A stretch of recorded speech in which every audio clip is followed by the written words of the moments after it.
Здравейте, приятели! В днешното видео ще разкажа малко повече за ето този дневен крем от серията Nutricential. Както знаете, той е от комплектът за дневна цялостна грижа на лицето. В предишно видео вече съм разказвала за тонера, който ще регулира вашето pH, както и за серумът, който се адаптира към всеки вид кожа. Сега е време да разкажем и за самия дневен крем и неговите съставки.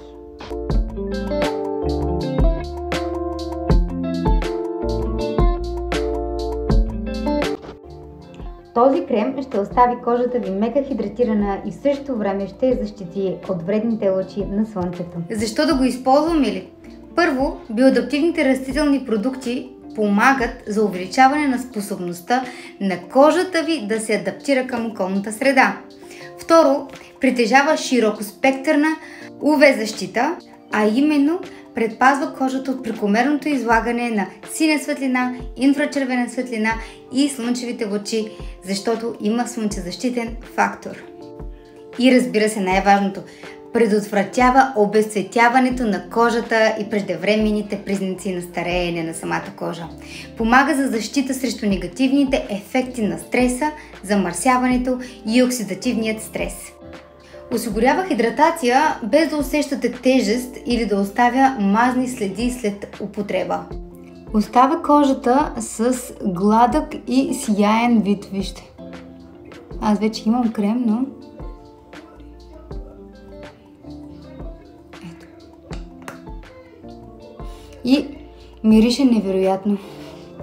Има дълъг лист със съставки, разбира се, аз няма как да не го разгледам. И така.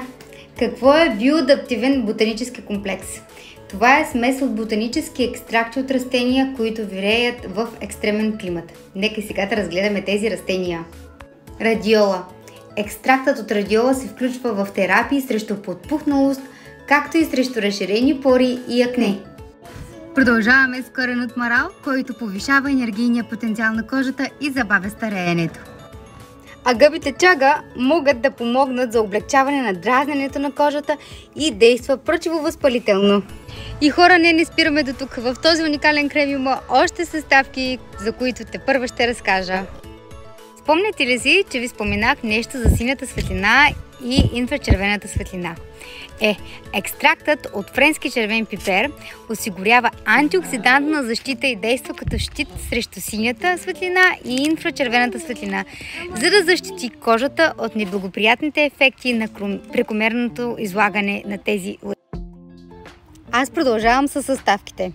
Така, този крем съдържа още устойчиво събран бизаболол от дървото кендия, естествено извлечена съставка, произхождаща от Южна Америка, която успокоява и хидратира, тъй като помага за защита на кожата срещу неблагоприятните ефекти от излагането на ежедневните стресови фактори на околната среда, както в това да сте в парка и около вас да има прахоляк.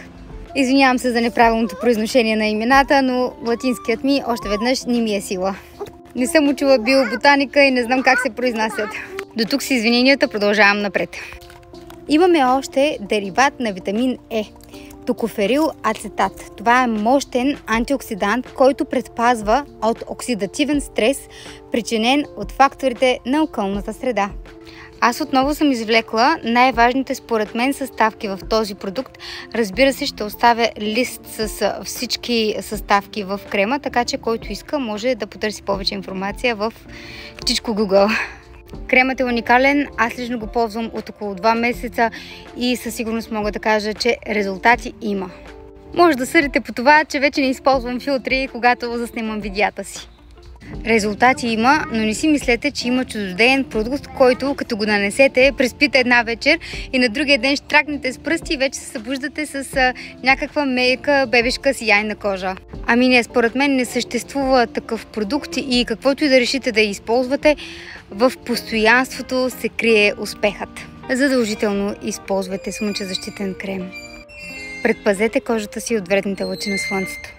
Грижете се сега за кожата си, за да ви се отблагодари тя в бъдеще.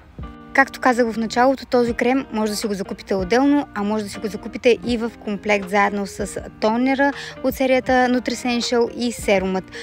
Може да си го купите и в комплект с LumiSpa, като комплектът се нарича LumiSpa Luxe и този комплект няма да бъде наличен още дълго време, тъй като, знаете, старото LumiSpa ще бъде спряно от производство и ще остане само новото, по-модернизирано устройство.